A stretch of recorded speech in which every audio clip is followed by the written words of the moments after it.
Gio Reyna to Borussia Mönchengladbach. Here we go. Not yet. It's not here we go yet. Fabrizio Romano didn't say here we go, so it's not official. The clubs haven't announced it. But Gio is very likely to move to Borussia Mönchengladbach. Some people call them Borussia, not Dortmund. It's usually the people that can't pronounce the name, not me. I learned how to pronounce that name on my own, and I am pretty much German at this point. I am as German as it gets, right? Because as they say in Germany, you don't have to call them Mönchengladbach. You can just call them Gladbach. That's their nickname in Germany. Okay, trust me, I know a lot about Germany. But Gio Reyna is moving to Borussia Mönchengladbach. Earlier today, that German newspaper, Bild, right, or Bild, whatever way they pronounce it, they reported that it's going to be a 7.5 million euro transfer fee, and Dortmund would hold on to 15% of a future sale. And if you guys haven't noticed there, if you look all the way on the right corner of the screen, I don't like to brag, but Fabrizio Romano follows tactical manager. And you may be wondering why. I don't know why, but Fabrizio Romano follows the tactical manager. I really don't know why. But let me actually put here on screen what Bild reported today. And they said that Gio Reyna, so before Fabrizio Romano even reported, they did say it was a done deal between Gio Reyna and Borussia Mönchengladbach. The transfer fee, which also includes add-ons, will go up to 7.5 million euros.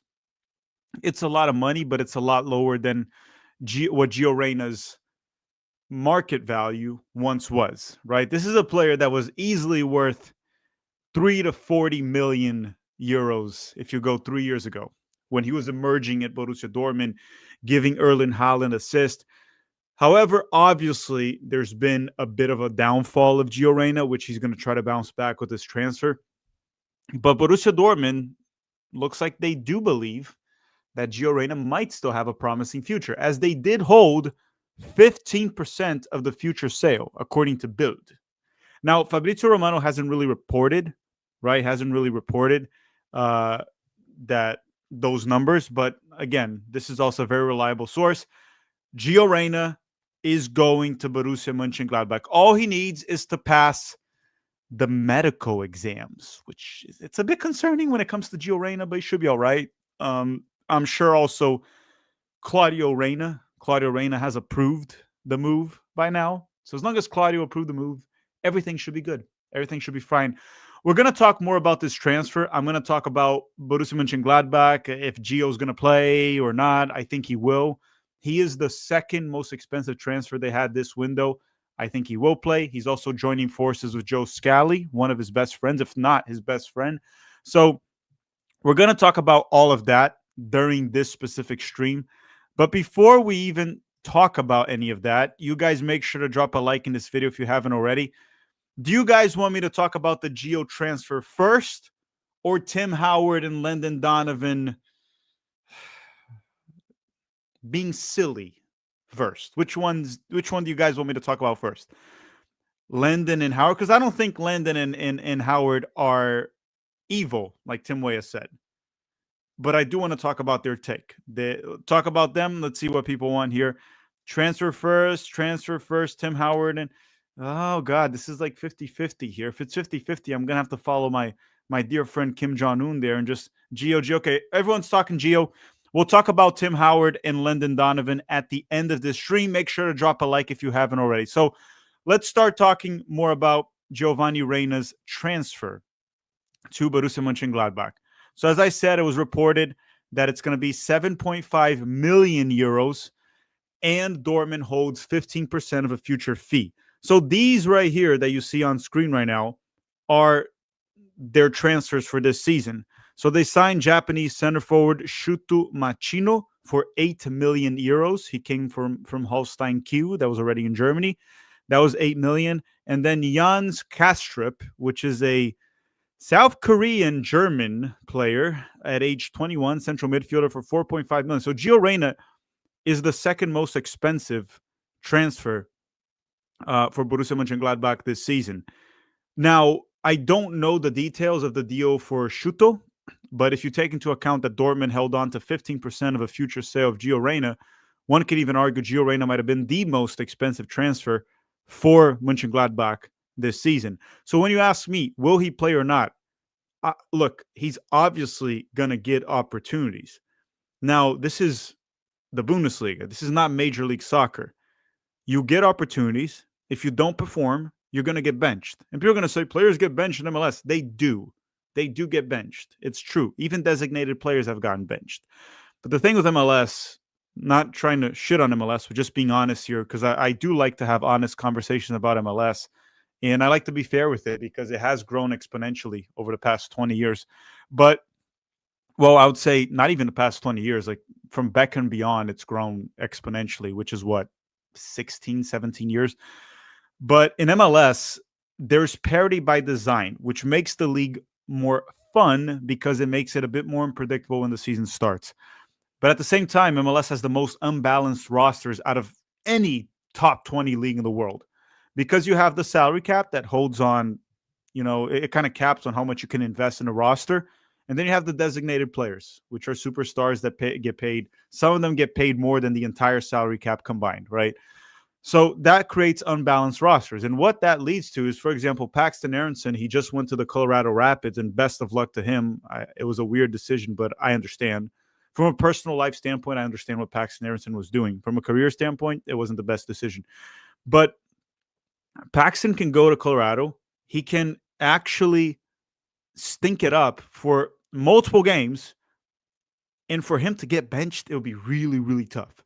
Now, in top European leagues with no salary cap, more competition per position in the roster, more depth in the roster, Christian Pulisic, one of the best players for Milan, right? If not the best, right? Well, they have Luka Modric, but one of the best players for Milan. If Pulisic doesn't perform for like 6 straight weeks or 4 straight weeks for Milan, plays like crap, he will get benched. He will get benched. So when you say, will Gio play for Gladbach? He will get opportunities. But if he doesn't perform, he will not play. What Gio's getting here is a second chance, or actually a third chance in Europe, because he did have Dortmund. That didn't work. He got Nottingham Forest. He went back to Dortmund. So he's getting another opportunity to make things right. But if he doesn't perform, if he chooses to continue to not sprint in games, he doesn't sprint, guys. Just watch Gio Reyna lately. The dude is great on the ball. There's no doubt about that. Extremely talented player. But for some reason, he hasn't been sprinting. So let's hope that changes. If he doesn't perform, he's not going to play. Simple as that. This is not Bayern Munich that he's heading to. This is not the greatest team in Germany, the best in the world. Not that Bayern's the best in the world, but among the best in the world. But this is a good team. This is a good team that he's going to, Borussia Mönchengladbach. And if he's not performing, he will not play. So let's move on here. So we established that he is the second or even the most expensive transfer that Gladbach had this season, right? And then this is where the question lies. They've played their first game of the season. It was a DFB Pokal where they defeated Atlas 3-2. Joe Scally played as a right back. And their central attacking midfielder for that game was Austrian midfielder Kevin Stugger, however way you pronounce it, right? He obviously balled out. He got 2 assists. This is a player that, if you follow the Bundesliga, you probably remember him from Bochum. He was one of their best players for Bochum for like 2 or 3 seasons in the Bundesliga. He did very well for them. He's a very good player. And he did fine for Gladbach last season as well. I caught a few games, obviously, because I'm tracking Joe Scally. I didn't watch this first game of the season, just to be completely honest. But he is a really good player, right? And the question remains, will Gio Reyna be able to play over him? Will they switch someone's position? Are they going to put Gio Reyna wide? Could Stugger play deeper? Could Gio Reyna play deeper? We don't know. But the fact of the matter is, when we talk about Kevin Stugger here, for example, this is where I talk about why I prefer for a player to stay in Europe until he no longer has options. This is a player that would have been a designated player in MLS. So Gio Reyna is going to have to battle for minutes with this guy. It's not going to be easy. The minutes are not just going to be given to him. He'll be given opportunities. Okay, but he's still going to have to perform. These are really good players. It's a good team.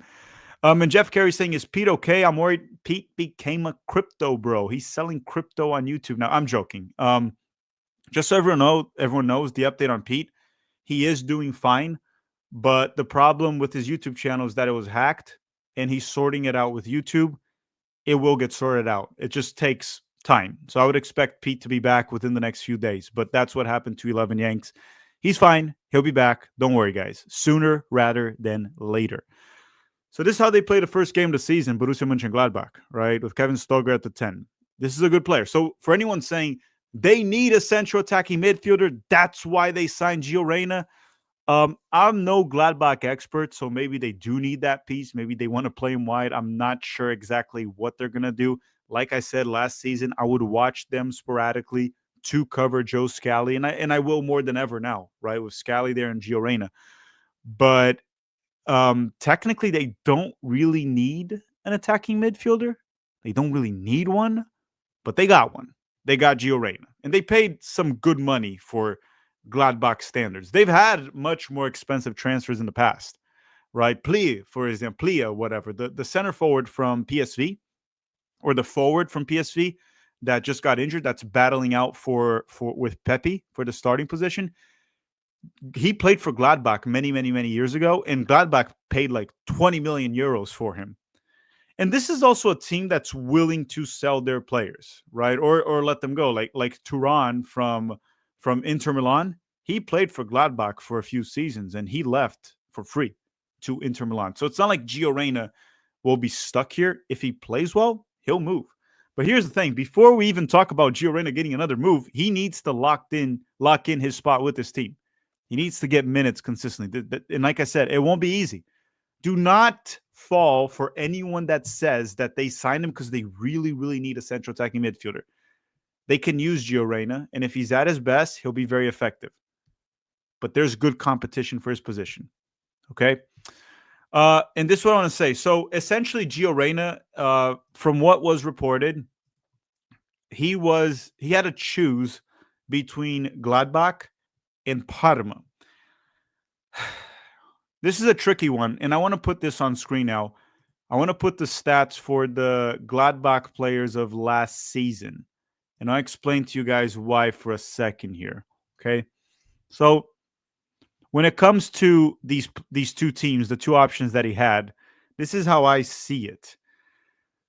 I think as a league, the Serie A would have been better for Gio Reyna. So when we're talking about Parma and we're talking about Gladbach. So the first thing I want to talk about are the two leagues. The Bundesliga is a league that is very heavy on pressing because they're German and counterattacks, right? It's very back and forth, the Bundesliga. You can look at that even statistically speaking, much more than the Serie A.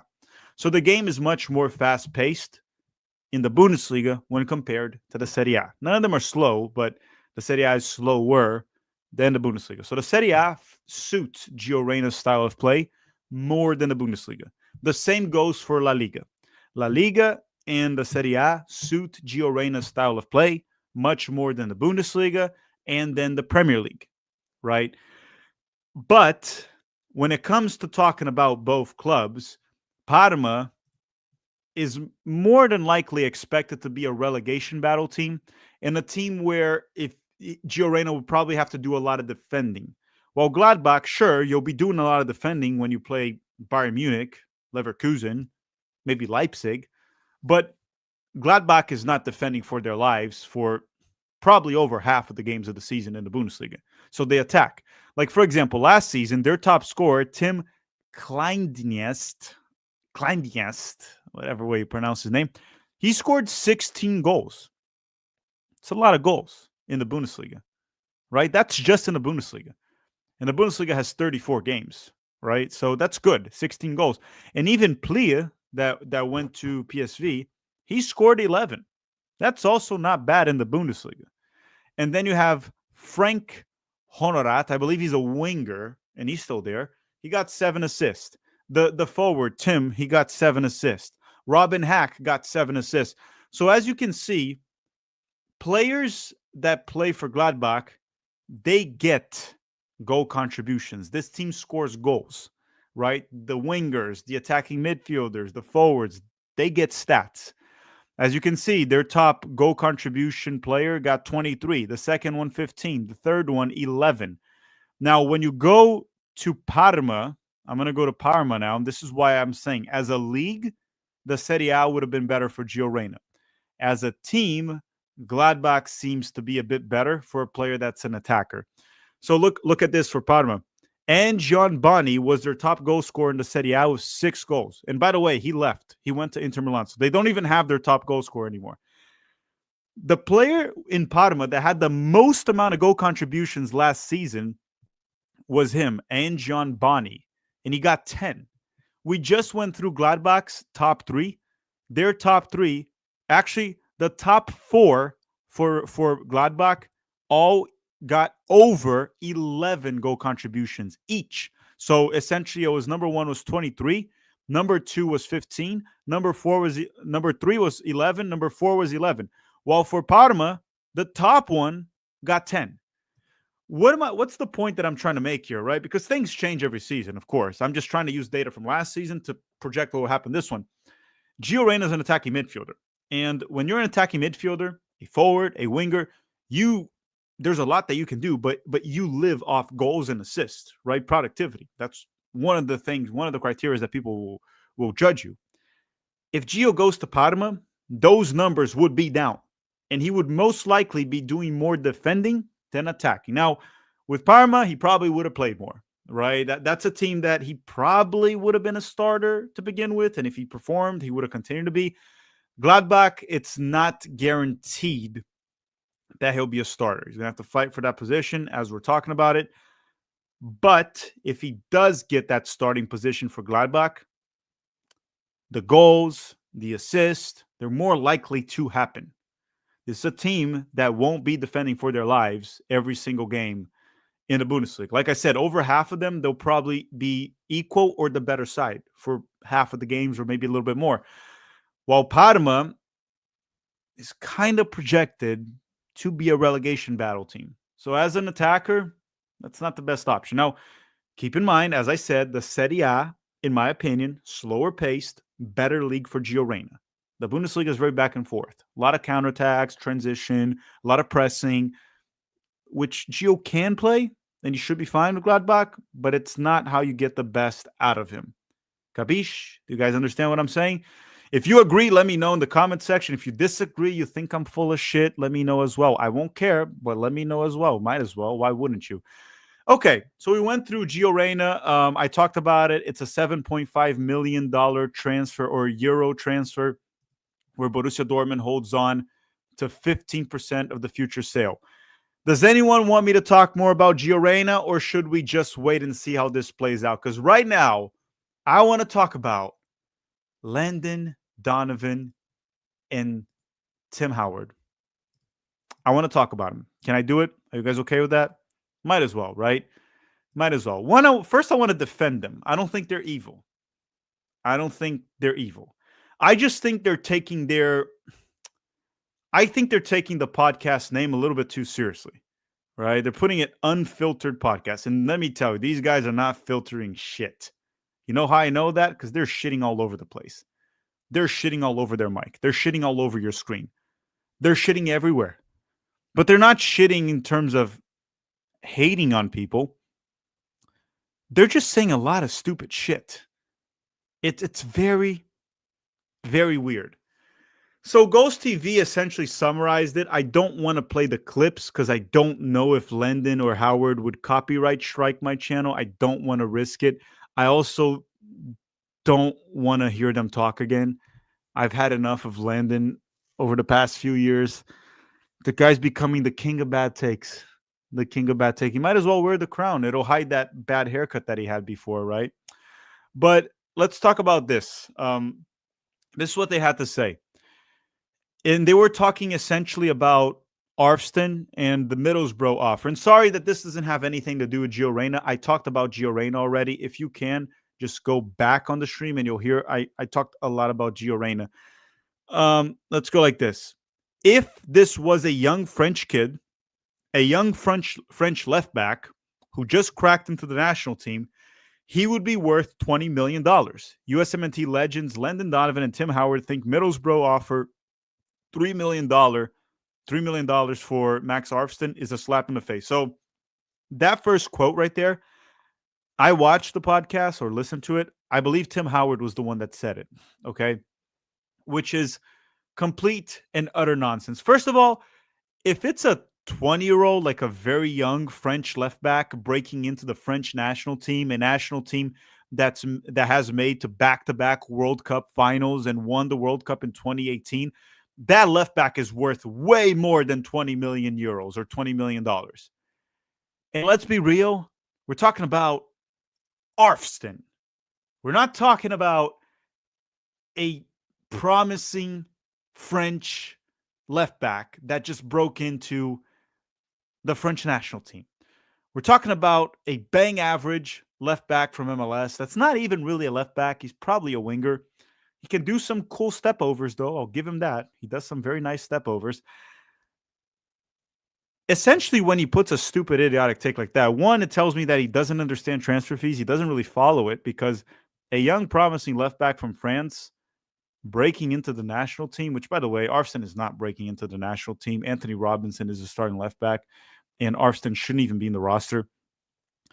But you can't really compare an upcoming prospect that broke into the French national team compared to the U.S. men's national team. When we're starting a player like Ajiman up top, for example, you can't compare it. There are levels to this, and the U.S. is probably about the same level as France's, like, I don't know, F team, D team. I don't know. It's stupid, but don't worry. These guys, there was more diarrhea coming out of their mouth, right? These guys were essentially tactical manager one day after eating some Taco Bell. It was bad. So going on, they said, I mean, Middlesbrough, man, pay us like you owe us. This is crazy, Howard said via the Unfiltered Podcast. Someone needs to end this podcast. It's really ruining these guys' legacies. He said he's a young and up-and-coming USMNT player. More than likely, he's going to be in the World Cup roster if he continues this way. Why? He was shit the whole summer. Like, Arfsten was shit in the Gold Cup. Why is he likely going to be in the World Cup roster? He's also 24. He's not 20. He is 24. And let me actually check here. When does he turn 25? He turns 25 in April of 2026. Okay, so it's next year. So he'll be 25 in the World Cup. He's not young. That is prime years of a player. He is entering his prime. This is probably the best version of Arfsten. Maybe he'll get more experience and he'll become more consistent, but or learn to defend to save his life because the dude can't defend. The dude, you know what? The only thing that you can compare Arfsten to France is his defense is as bad as France was in like 1938 or 39 or 40, whenever Germany invaded France. Whenever they invaded France, Arfsten's defense is as bad as for the French defense in World War II. That's as much as I'll compare those two. That is as far as I'll go. But going on, he said, the rest of the world, wake up, man. This is such a slap in the face. People who constantly complain about us banging the drum about who is me with the American player. This is an example of it. Let me zoom in. I can't read this shit. If there was a young French kid, a young French left back who just cracked into the national team, he'd be worth $20 million. Like, no, you idiot. He'll be worth more. And sorry for calling you an idiot. I just kind of have to. This is really stupid. And it's like, you can't get a bag of balls for $3 million, Donovan said. So obviously, okay, now I'm going to defend Donovan here for a second. Obviously, Donovan is joking, right, about a bag of balls. What he's trying to do is over-exaggerate to make a point that $3 million is not a lot. But $3 million is actually not a bad offer for Arfsten. But this is where Donovan decided to. So when he said, you can't get a bag of balls for $3 million, Okay, you're just trying to be funny, exaggerate. Actually, I have no issue with him saying that. But Donovan is one of those guys that when he says something that is okay or even something intelligent, he says, "Hold my beer because I'm about to spit some diarrhea right into your face right here." And this is what he did. He just goes and said, "I didn't even know that 3 million was a bid anymore." Really, Landon? You didn't know that $3 million was a bid anymore? That is like a League One in England. That's crazy. Really, Landon? $3 million.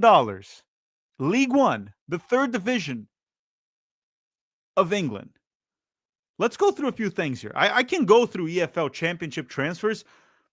70 to 80% of the EFL championship transfers are either loans, free transfers, or transfer fees below $5 million, which is close to $3 million, something like that.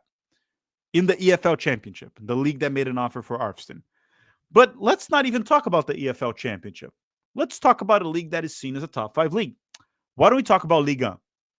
Ligue 1, the French league. Do you guys know how much Toulouse paid for Mark McKenzie? They paid $3 million for Mark McKenzie at age 24. A player that is most certainly more proven than Arfston. The $3 million offer was not a slap in the face. Now listen, if you're a Columbus fan or you're Columbus Crew and you say, I think Arfston is worth more than $3 million, that is fine. That is fine. Columbus can charge whatever they want. And clearly Columbus does value Arfston more than $3 million. Otherwise, they would have sold him with that offer. But Landon Donovan saying something like this, and him and Tim Howard just saying stupid shit like this, and saying things like, I didn't even know that $3 million was a bid. That's like League One in England. That means these guys don't even do basic research before going on their podcast. Just do basic research. I understand when sometimes you're exaggerating to make a point, like Landon Donovan was talking about the bag of balls, but $3 million is actually not that disrespectful of an offer from the EFL Championship. It really isn't. I mean, Eintracht Frankfurt is in the Bundesliga, and they signed Paxton Aronson when he was a young, promising player in MLS. He was in the USMNT U20s, and Eintracht Frankfurt at the time paid $4 million for Paxton Aronson, which that's not that far off from $3 million. So I just wanted to talk about this because I really don't understand why Landon and Tim Howard are doing this. It's just at this point, we can all have bad takes, but clearly with them, it's a mix of bad takes and a little bit of laziness that they don't want to do the research, the basic research, or they don't even have someone that they maybe should have hired to do the research for them.